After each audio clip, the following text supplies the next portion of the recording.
अस्सलाम वालेकुम बच्चों। चलिए हम 1.8 वॉवेजिंग टुवर्ड्स एक्सेलेंस का सेकंड पैसेज यहाँ पर पढ़ने जा रहे हैं।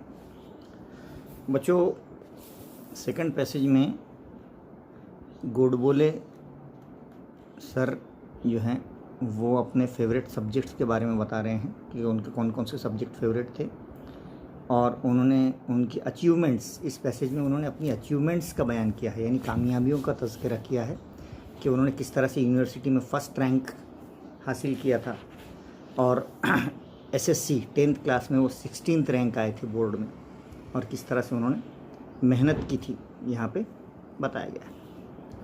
देखते हैं पेज नंबर 79। ये पैसेज है दिस इज़ नॉट टू से लेकर पेज नंबर 80 पर good rank in the same तक। चलिए, this is not to say that I did not like science और मैथमेटिक्स। मैं ये नहीं कहना चाहता कि मुझे साइंस और मैथमेटिक्स पसंद नहीं था। इनफैक्ट हकीकत में आई लव्ड दीज सब्जेक्ट्स, मुझे इन सब्जेक्ट्स से बेइंतहा मोहब्बत थी, प्यार था। However I did not study them, लेकिन मैं ये दोनों सब्जेक्ट्स की स्टडी सिर्फ इसलिए नहीं करता था only for scoring maximum marks in the examinations, यानी इम्तहानात में ज़्यादा से ज़्यादा नंबरात हासिल करने के लिए मैं इन दोनों की स्टडी नहीं करता था। यानी मुराद यहाँ पे सिर्फ यहाँ पे सिर्फ मार्क्स लेना मकसद नहीं था। स्कोरिंग जो लफ्ज़ है, ये लफ्ज़ जो है related to the game of cricket.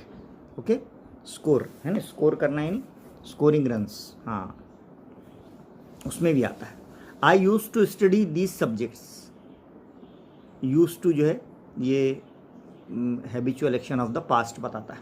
Okay, used to is equal to would is equal to used to.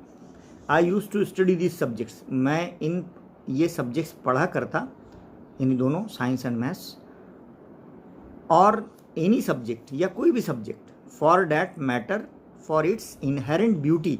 हाँ, यानी मैं इसलिए पढ़ता कि उसकी दायमी खूबसूरती, जो परमानेंट, इनहेरेंट कहते हैं परमानेंट, और ब्यूटी उसकी उस सब्जेक्ट की खूबसूरती हासिल करने के लिए, उसमें माहिर बनने के लिए मैं पढ़ता था, सिर्फ मार्क्स के लिए नहीं पढ़ता था। I found Newton's law of motion beautiful, मुझे न्यूटन का लॉ ऑफ मोशन यानी हरकत का कानून जो है वो बड़ा अच्छा लगा। एंड पैथागोरियन थ्योरम, और फिसागोरस का जो उसूल है मैथमेटिक्स में, वो बहुत एलिगेंट लगा, बहुत ही खूबसूरत लगा, इसलिए मैंने उसको स्टडी किया।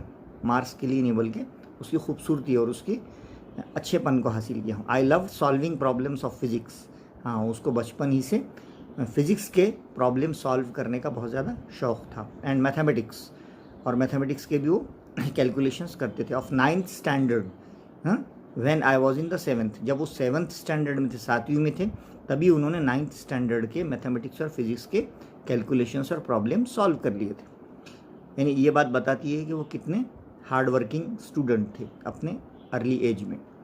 But not to show off, और ये सारा काम वो शो ऑफ करने के लिए, यानी दिखावा करने के लिए नहीं करते थे, but just because I used to get involved in solving them, but just because I used to get involved in solving them, यानी मतलब ये था कि मुझे सब वो सॉल्व करने में, गेट इन्वॉल्व कहते हैं अपने आप को खपा देना, वक्फ कर देना, हाँ, मैंने अपने आप को वक्फ कर दिया था उनको, उन प्रॉब्लम को सॉल्व करने में। I used to love problem solving, हाँ, और मुझे बहुत शौक़ था प्रॉब्लम सॉल्व करने का, यानी मैथमेटिक्सल कैलकुलेशंस का, है ना, हिसाब करने का। एंड यूज़ टू एन्जॉय, और मुझे मज़ा आता था finding out the most elegant method of solving them, और मैं नए नए तरीक़ों से मैथमेटिक्स और फिज़िक्स के प्रॉब्लम्स को जो है वो सॉल्व करता था, उसके मसाइल को हल करता था और सवालात को हल करता था। ऑब्वियसली मीन्स क्लियरली, साफ तौर से, these problems we are not a part of the curriculum. कभी कभी तो ऐसा होता है कि ऐसे प्रॉब्लम मैथमेटिक्स और फिज़िक्स के सॉल्व करता जो करिकुलम यानी सिलेबस यानी निसाब का हिस्सा भी नहीं होते थे, तब भी शौक़ की खातिर मैं उसको सॉल्व करता था ताकि मैं उसमें एक्सपर्ट बनूं। But I enjoyed the whole process, हाँ, मैं ये पूरे प्रोसेस को सॉल्व करने की प्रोसेस उससे खूब इंजॉय करता था, मज़ा लेता था, बोर नहीं होता था। यानी एडवांस स्टडी करते थे। 7th स्टैंडर्ड में 9th स्टैंडर्ड का पढ़ते थे, जिसको एडवांस लर्निंग कहा जाता है। और एडवांस लर्निंग जाहिर सी बात है कि जो बच्चे बहुत इंटरेस्टेड होते हैं वही करते हैं, वरना बहुत सारे बच्चों को तो जो क्लास में हम हैं उनका ही पढ़ना जान पर आता है ना। अभी हम ये जो लेक्चर्स बना रहे हैं, कुछ बच्चों की ये कंप्लेन है कि सर हमारे समझ में नहीं आ रहा है। अब बताइए इससे ज़्यादा अच्छा और इससे ज़्यादा बेहतरीन कौन समझा सकता है ना। तो जब हमारा इंटरेस्ट ही नहीं है तो फिर हमको कुछ समझ में नहीं आता है। जबकि महाराष्ट्र के 3-3.5 हज़ार से ज़्यादा बच्चों ने हमारे सारे लेसन्स और वीडियोस देख चुके हैं, तो उनके सब समझ में आ रहा है। तो पता है चला कि हमारा इंटरेस्ट होना चाहिए। This attitude of looking beyond marks, और ये नज़रिया मुसन्निफ़ का कौन सा था? लुकिंग बियॉन्ड मार्क्स, यानी वो मार्क्स के लिए पढ़ते नहीं थे। And to seek joy in, बल्कि और एग्जामिनेशंस, मार्क हासिल करना मकसद नहीं था। एंड टू सीक जॉय, कि खूब मज़ा आए।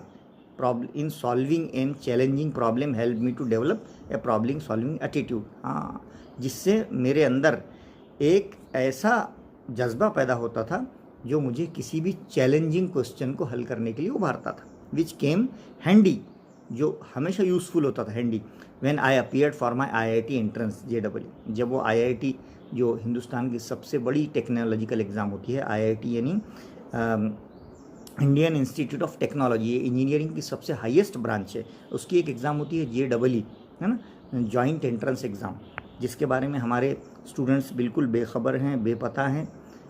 उन्होंने ये एग्ज़ाम देना चाहिए। बच्चे साइंस सब्जेक्ट्स तो लेते हैं, लेकिन उनको नीट, IIT और JEE छूकर भी नहीं गुजरती। ये हमारी कौम का बड़ा अलमिया है, अफसोसनाक बात है।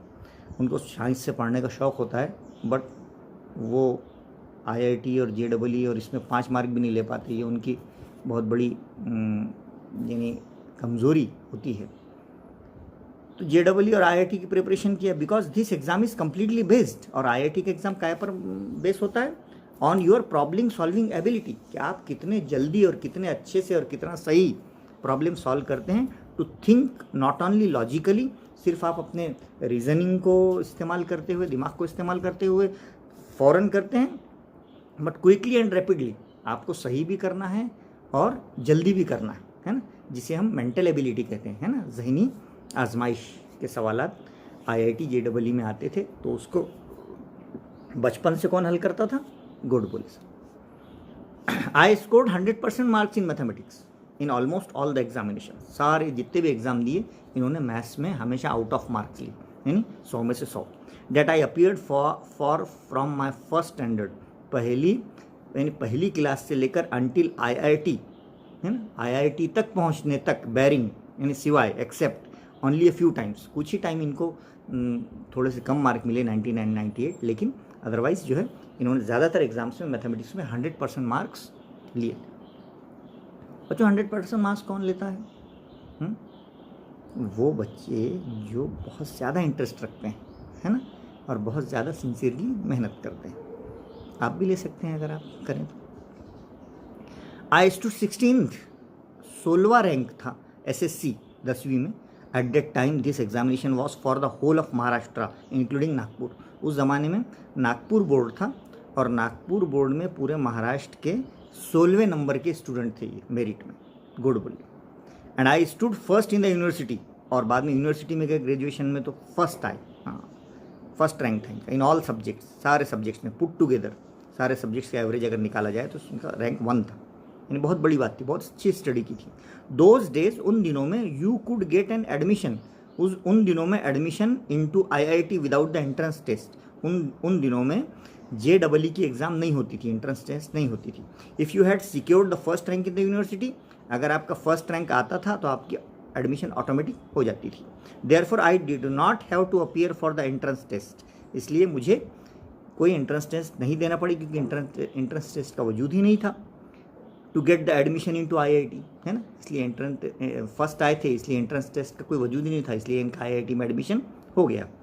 But nobody Sholapur told me about it. लेकिन शोलापुर में किसी ने मुझे इस बारे में नहीं कहा कि आप फर्स्ट आए हैं इसलिए आपका एडमिशन ऑटोमेटिक आईआईटी में हो जाएगा। किसी को इतनी नॉलेज नहीं थी शोलापुर में। For I doubt if anybody in Sholapur even knew about this rule. तो मुझे तो ये शक होने लगा कि भाई ये कानून के बारे में पूरे शोलापुर में किसी को भी पता नहीं है, तो शायद पता नहीं होगा कि भाई आप फर्स्ट आए हैं, फर्स्ट रैंक यूनिवर्सिटी में आया है आपका, तो आप डायरेक्ट जो है वो आईआईटी में दाखिला ले सकते हैं। आईआईटी बच्चों इंडिया के टॉप के इंजीनियरिंग कॉलेजेस होते हैं, जहाँ पर उन्हीं बच्चों का एडमिशन मिलती है जो JEE एडवांस में बहुत अच्छे परसेंटाइल से कामयाब होते हैं, 99-98% से कामयाब होते हैं। और आईआईटी करने के लिए मैथमेटिक्स और फिज़िक्स का होना बहुत अच्छा होना चाहिए। और जो आईआईटी इंजीनियर्स होते हैं, आईआईटीएंस, उनको बहुत सुनहरी और बहुत गोल्डन जॉब लगती है, करोड़ों रुपए उनकी पेमेंट्स होती है। तो कोशिश करना चाहिए हमने इसमें नहीं कम, हमसे कम तो हमारे भाई हमारे जनरेशन में कोई करे। Therefore I appeared for the entrance exam. इसलिए बाद में फिर वो मुसन्निफ़ को पता चला कि इसके लिए एंट्रेंस एग्ज़ाम शुरू हुआ है, बाद में वो एंट्रेंस एग्ज़ाम के लिए अपीयर हुए and I secured a very good rank in the same. और बाद में उस एग्ज़ाम में उन्होंने बहुत अच्छी रैंक और बहुत अच्छा दर्जा हासिल किया। तो बच्चों इस सब्जेक्ट में, इस पैसेज में हमने देखा कि मुसन्निफ़ के 2 सब्जेक्ट बहुत फेवरेट थे राइटर के, एक मैथ्स और साइंस, और किस तरह उन्होंने मैथ्स में 100% मार्क्स लेते थे, फर्स्ट रैंक यूनिवर्सिटी में आया था, 16th रैंक बोर्ड में आया था। ये सारा डिस्क्रिप्शन उन्होंने यहाँ पे दिया है। चलिए इसकी एक्टिविटी सॉल्व कर लेते हैं। पेज नंबर 99 देखिए आप डाइजेस्ट का, global understanding question. Write if the following sentences are true और फॉल्स। हाँ, ट्रू फॉल्स के सेंटेंस आप देखिए। जैसे पहला सेंटेंस है the writer did not like mathematics and science. ऐसा हो सकता क्या, है ना? पसंद नहीं था क्या उनको? नहीं पसंद था बल्कि तो, है ना? ये फॉल्स सेंटेंस है। उसके बाद है the writer studied mathematics and science only for scoring maximum marks in the exam, है ना? ये भी सेंटेंस जो है फॉल्स है ना? मैक्सिमम मार्क्स के लिए करते थे कि स्टडी, वो नहीं, बल्कि उनका तो इंटरेस्ट था। हाँ, प्रॉब्लम सॉल्विंग में उनको जॉय, खुशी आती थी। नेक्स्ट है the writers skill eight solving help in him in his IIT entrance exam. हाँ, ये ट्रू है। हाँ, जो उनकी प्रॉब्लम सॉल्विंग स्किल थी उसने उनको हेल्प किया काहे में? एंट्रेंस एग्जाम में। ओके, नेक्स्ट है the writer scored 100% marks in mathematics in every examination he appeared. Every examination में नहीं मिले उनको, है ना? वहाँ पे एक लफ्ज़ है बैरिंग यानी सिवाय। हाँ, कुछ ही एग्ज़ाम्स के मिले, इसका मतलब 100% एग्ज़ाम्स में उनको नहीं मिले थे, उनको 100% मार्क्स कुछ एग्ज़ाम्स में मिले थे। तो आपको ट्रू फॉल्स में जो सेंटेंस ट्रू है उसको पढ़कर बहुत मीनिंग समझकर उसके सामने ट्रू लिखना है, और जो फॉल्स है उसको बहुत अच्छे से पढ़कर उसके सामने फॉल्स लिखना है। ओके, अगर उसने पूछा इसका फॉल्स का रीज़न क्या है और ट्रू का रीज़न क्या है तो वो भी आपको लिखना पड़ेगा। अगर नहीं पूछा तो नहीं लिखना। कॉम्प्लेक्स फैक्चुअल में क्या है? List the achievements of the writer in the mathematics.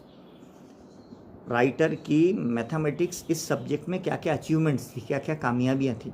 पहली कामयाबी थी कि the writer loved solving problems of mathematics. इनको मैथमेटिक्स के प्रॉब्लम सॉल्व करने का शौक़ था।